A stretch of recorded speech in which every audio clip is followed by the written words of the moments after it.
A word is the smallest unit of spoken language. जो word है वो smallest unit है spoken language का, which has meaning जिसका मतलब होता है, and can stand alone जो अकेले रह सकता है, खड़ा हो सकता है, अकेले meaning दे सकता है, ठीक है। It is a written representation of one or more sounds. ये written representation होता है एक या एक से ज़्यादा sounds का जो बोले जाते हैं, तो वो किसी आइडिया को, किसी ऑब्जेक्ट को और किसी एक्शन को रिप्रेजेंट करते हैं ताकि लोगों की समझ में आ सकें। In order to be understood by the people a word must have a meaning. जो लफ्ज़ है उसका एक मतलब होना चाहिए। Most words have more than one meaning. जो बहुत सारे वर्ड्स हैं ना, ज़्यादातर उनके एक से ज़्यादा मीनिंग होते हैं। It is the characteristics of words. ये एक लफ्ज़ की या अल्फाज की खूबी होती है that a single word may have several meaning. कि जो एक वर्ड है ना उसके बहुत सारे मीनिंग निकलते हैं, ठीक है। इनफैक्ट वर्ड्स में play an enormous part in our life. जो वर्ड्स हैं ना वो हमारे ज़िंदगी में बहुत बड़ा किरदार निभाते हैं, क्योंकि लफ्ज़ों के बगैर इंसान नामुकम्मल है, इंसान की कम्युनिकेशन नामुकम्मल है, इंसान की स्पीच नामुकम्मल है। Words are use to express something. Words किसी चीज़ को एक्सप्रेस करने के लिए इस्तेमाल किए जाते हैं। वो हमारे फीलिंग्स हो सकते हैं, वो हमारे इमोशंस हो सकते हैं, वो हमारे आइडियोलॉजी हो सकती है, हमारे बिलीव्स हो सकते हैं, कुछ भी जो आप दूसरे को बताना चाह रहे हैं, आप दूसरे से शेयर करना चाह रहे हैं, वो आप कैसे करते हैं, वो आप वर्ड्स के ज़रिए से करते हैं। And convey feelings about we are describing. और उन फीलिंग्स के बारे में जिनको हम डिस्क्राइब कर रहे हैं। Words are use not in isolation. Words को अकेले इस्तेमाल नहीं किया जाता, but related to human situation. Human situation के हिसाब से इनको इस्तेमाल किया जाता है। It is through our experience with them. हमारा जो तजर्बा है in human situation that they take on meaning.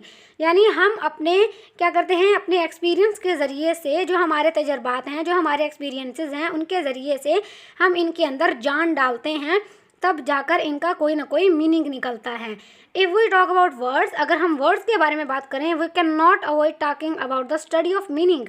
तो हम इसके मतलब को नहीं भूलते, क्योंकि जो लफ्ज़ है ना उनका कुछ ना कुछ मतलब ज़रूर निकलता है। The meaning of word is often complex. जो वर्ड का मीनिंग है वो कभी कभार जो है ना मुश्किल हो सकता है, कॉम्प्लेक्स हो सकता है।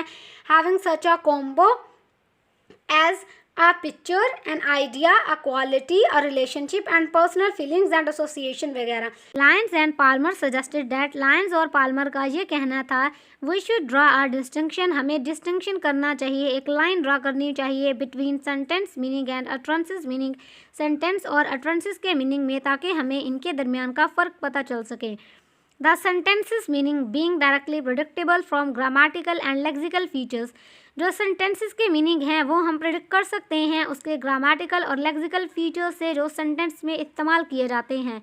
जबकि जो अट्रेंसेस हैं उनके मीनिंग के अंदर वो सारे वेरियस टाइप्स ऑफ मीनिंग आते हैं, जिसके ज़रिए से हमें उस लफ्ज़ का मतलब पता चलता है।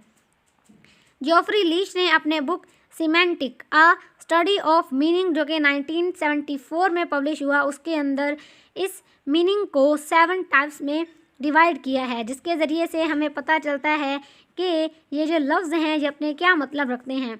Let's a closer look at each of them, why each one is crucial in language translation and how they complement each other. For example conceptual meaning, associative जिसके अंदर कोनोटेटिव और मेटाफोरिकल मीनिंग आता है, social meaning, prosodic meaning, lexical and grammatical meaning, and then हमारे पास आता है pragmatic meaning, thematic meaning. हम इनको वन बाय वन डिस्कस करते हैं जिससे हमारे कॉन्सेप्ट्स क्लियर होंगे। सबसे पहले हमारे पास आता है कॉन्सेप्चुअल मीनिंग। कॉन्सेप्चुअल मीनिंग में हम लॉजिकल, डिनोटेटिव, लिटरल और कॉग्निटिव मीनिंग को डिस्कस करेंगे। लॉजिकल मीनिंग क्या होता है, how a word make sense in a straightforward and sensible way, कि किस तरीके से वो स्ट्रेट फॉरवर्ड और एक सेंसिबल वे यानी एक क्लियर तरीके से हमें बताता है कि इस चीज़ का ये मतलब है, और उसके अंदर हमें वो लॉजिक समझ आ जाती है। फॉर एग्जांपल एप्पल, एप्पल हमें पता है कि ये एक फ्रूट है, ये ग्रीन कलर में होता है, ये रेड कलर में होता है, ठीक है। तो क्या है, हमारे पास एक लॉजिक आ गई, हमारे पास एक मंतक आ गया, हमें पता चल गया एप्पल क्या है, ठीक है। इसी तरीके से जो वर्ड हैं जो अपने सेंस बनाते हैं, जो एक क्लियर वे के अंदर बताए जाते हैं, वो हमारे पास आता है लॉजिकल मीनिंग। देन हमारे पास आता है denotative meaning, the exact meaning from the dictionary, यानी जो डिक्शनरी के अंदर हमें एग्जैक्ट प्रॉपर डेफिनेशन बताई गई है, हमने सिर्फ उस पर फोकस करना होता है। फॉर एग्जाम्पल डॉग का मतलब डॉग होता है, कैट का मतलब कैट होता है। ठीक है। डॉग मीन्स अ फरी animal with 4 legs. Literal meaning, अब लिटरल मीनिंग क्या होते हैं जो हमें सीधे सीधे बता दिए जाते हैं, जैसे कि यानी हम खुद अंदाज़ा लगाते हैं। The plain simple meaning of a word, यानी एक जो स्मूथ मीनिंग होता है, जो एक प्रॉपर मीनिंग होता है, जैसे जंप। अब जंप का क्या मतलब है? जंप का मतलब है कि हम नीचे जा रहे हैं, हमने जो है ना छलांग लगाई है, ठीक है। Jump means going up and down, यानी कि हमने ऊपर और नीचे जाना है। फिर हमारे पास आता है कॉग्निटिव मीनिंग, यानी इंसान का परसेप्शन क्या होता है किसी लफ्ज़ के हवाले से जब वो उसको सुनता है। How our mind understand and think about a word. The basic meaning, यानी बेसिक मीनिंग जो हमारे दिमाग को उस लफ्ज़ के बारे में समझ आती है वो होता है वो कॉग्निटिव प्रोसेस, ठीक है, जिसके ज़रिए से हम उस मीनिंग को समझते हैं उस वर्ड के। फॉर एग्जांपल हमारे पास वर्ड है लव। अब लव जब हम सुनते हैं तो हमारे दिमाग में क्या फीलिंग आता है, हमारे दिमाग में क्या सोच आती है? हमारे दिमाग यही सोचता है कि ये कोई वार्म फीलिंग के बारे में है, किसी के जज्बात के, किसी के इमोशंस के बारे में है। तो ये जो परसेप्शन है ये हमारे पास आता है कॉग्निटिव मीनिंग में। तो कॉन्सेप्चुअल मीनिंग में हमने पढ़ा लॉजिकल, डिनोटेटिव, लिटरल और कॉग्निटिव मीनिंग। देन नंबर 2 पर हमारे पास आता है एसोसिएटिव, जिसके अंदर हम कॉनोटेटिव, मेटाफोरिकल मीनिंग पढ़ेंगे। कॉनोटेटिव मीनिंग क्या होता है? द फीलिंग्स और ideas we connect with a word beyond its basic definition. उसके बेसिक डेफिनेशन से थोड़ा सा अगर हम पीछे जाते हैं तो हमें क्या पता चलता है, जैसे लफ्ज़ होम है तो इससे हमें पता चलता है कि ये कोई सेफ प्लेस है, कोई रेस्ट करने वाली प्लेस है, ठीक है, हम आइडिया लगाते हैं। फिर हमारे पास है मेटाफोरिकल मीनिंग। मेटाफोरिकल मीनिंग कौन सा होता है? When a word is use to represent something else, जब एक लफ्ज़ वो ना हो जैसा कि उसको रिप्रेजेंट किया गया है, बल्कि वो कुछ और कहना चाह रहा हो। जैसे कि क्या है, टाइम इज़ अ थीफ। अब जो टाइम है वो चोर है। वो कैसे चोर है? वो हमारे जो मोमेंट्स हैं, हमारे जो लम्हात हैं, उनको चोरी करता है। तो क्या है, टाइम इज़ अ थीफ, यानी टाइम एक चोर है जो हमारे मोमेंट्स को स्टील कर लेता है। तो ये हमारे पास है मेटाफोरिकल मीनिंग। तो एसोसिएटिव मीनिंग में हमने पढ़ा कॉनोटेटिव एंड मेटाफोरिकल मीनिंग। फिर हमारे पास आता है सोशल मीनिंग। अब वर्ड्स के सोशल मीनिंग को हम कैसे देखते हैं? How a word is influenced by the culture, के एक लफ्ज़ का एक कल्चर के अंदर, एक सोसाइटी के अंदर क्या मतलब निकलता है, जिस सोसाइटी, जिस कल्चर का हम हिस्सा हैं, जहाँ हम रह रहे हैं। Considering what in means in our community, हमारे कम्युनिटी में उसका क्या मतलब निकलता है। जैसे कि family might mean different things in different places. जो फैमिली है इसका डिफरेंट कल्चर में डिफरेंट कॉन्सेप्ट है। फॉर एग्जांपल अगर हम यूरोप में देखें तो वहाँ फैमिली का इतना ज़्यादा रिवाज नहीं है एज़ कम्पेयर टू एशिया, ठीक है। और जो सोसाइटीज़ हैं इनमें, जैसे हमारे यहाँ अगर जो है लड़की भाग जाती है तो ये काफ़ी ज़्यादा वल्गर समझा जाता है, काफ़ी ज़्यादा बुरा समझा जाता है, ठीक है। इसके लिए हमारे पास एक लफ्ज़ इस्तेमाल किया जाता है गैरत। लेकिन अगर यही सब कुछ जो है वो बाहर यूरोप के अंदर आप देखें तो वहाँ सब अपनी मर्ज़ी से जाते हैं, वहाँ इसको इतना ज़्यादा वल्गर नहीं समझा जाता, वहाँ इसको फ्रीडम कहा जाता है, लाइबर्टी कहा जाता है। तो इस तरीके से जो डिफरेंट वर्ड्स हैं उनके डिफरेंट मीनिंग होते हैं, उनके सोशल कॉन्टेक्स्ट के लिहाज से, उनके बैकग्राउंड के लिहाज से। प्रोसोडिक मीनिंग, वो इफेक्टिव मीनिंग जिसके ज़रिए से एक लफ्ज़ का मतलब ही चेंज हो जाता है, जो उस लफ्ज़ के अंदर इमोशंस, एक्सप्रेशंस वगैरह डालता है। इन्वॉल्व द वे वी से वर्ड्स, ये वो तरीका है जिसके ज़रिए से हम अल्फाज का इस्तेमाल करते हैं, हम उन्हें कहते हैं। The rhythm, the stress, the tone which add emotions and expressions when we talk. बोलते हैं तो ये उसके अंदर एक्सप्रेशन डालता है, इमोशन डालता है, स्ट्रेस डालता है, कॉन्टिन्यूस फ्लो डालता है और हमारे टोन के बारे में बताता है, ठीक है। हाउ वर्ड्स साउंड, कि किस तरीके से जो वर्ड्स हैं वो साउंड करते हैं। सेइंग या sounds happy but oh no sounds worried. तो इस तरह के जो लफ्ज़ हैं इनसे हमें पता चलता है कि इनका मीनिंग क्या है। लेक्सिकल और ग्रामेटिकल मीनिंग दोनों में थोड़ा सा डिफरेंस है। लेक्सिकल मीनिंग कहते हैं what each words mean on its own, यानी उस लफ्ज़ का अपना मतलब क्या है। जैसे कि swim means moving in water, यानी आप पानी के अंदर तैर रहे हैं, सीधा सीधा इसका सिंपल सा मीनिंग है। Grammatical meaning, how words work together in a sentence, जब सेंटेंस के अंदर बहुत सारे वर्ड्स मिलते हैं तो वो एक कैसा कनेक्शन हमें पेश करते हैं, ये हमें बताता है ग्रामर, ठीक है। यानी जब हमारे सारे वर्ड्स एक स्ट्रक्चर के अंदर आ जाते हैं, एक ऑर्गेनाइज्ड वे के अंदर आ जाते हैं, तो उनका क्या मतलब निकलता है।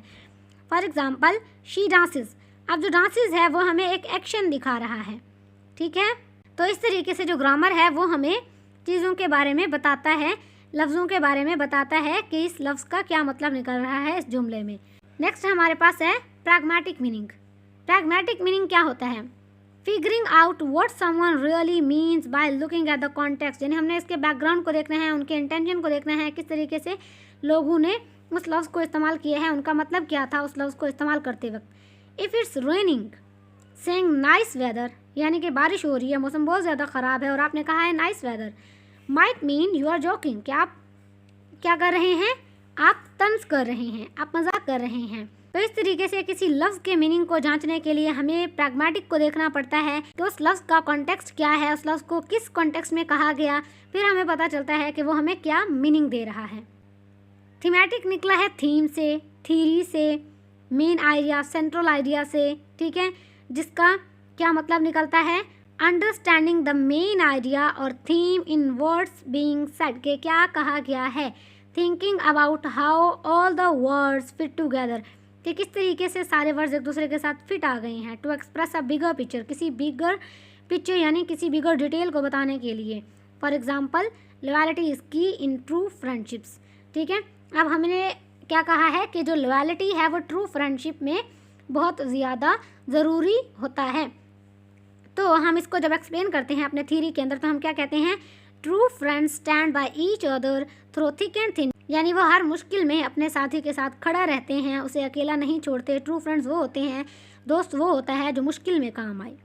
सो we can conclude that learning about these different ways words have meaning help us see the whole picture of a language, यानी हम इन डिफरेंट तरीक़ों से ये जांच सकते हैं कि हमें एक लफ्ज़ क्या मीनिंग दे रहा है, उस जो लफ्ज़ है उसका प्रॉपर जो मीनिंग है वो क्या निकल रहा है, उसका कॉन्टेक्स्ट क्या है, उसका बैकग्राउंड क्या है, उसका सोशल मीनिंग क्या है, उसका कल्चरल मीनिंग क्या है, उसके बारे में ईच एंड एवरीथिंग हमें पता चलता है जब हम इन डिफरेंट वेज को पढ़ते हैं। It's not just about what words mean, ये सिर्फ इस बात से ताल्लुक़ नहीं रखता कि उस लफ्ज़ का मतलब क्या है, ठीक है, बल्कि but also about how we feel about them, कि हम किस तरीके से उनके बारे में फ़ील करते हैं। How they fit into our culture, वो किस तरीके से हमारे कल्चर में फिट आते हैं, हमारे कल्चर में जो है ना उनका एक अलग से मकाम है। And how we use them, और हम किस तरीके से उनका इस्तेमाल करते हैं अपने आइडियाज़, अपने इमोशंस, अपने बिलीव्स को बताने के लिए।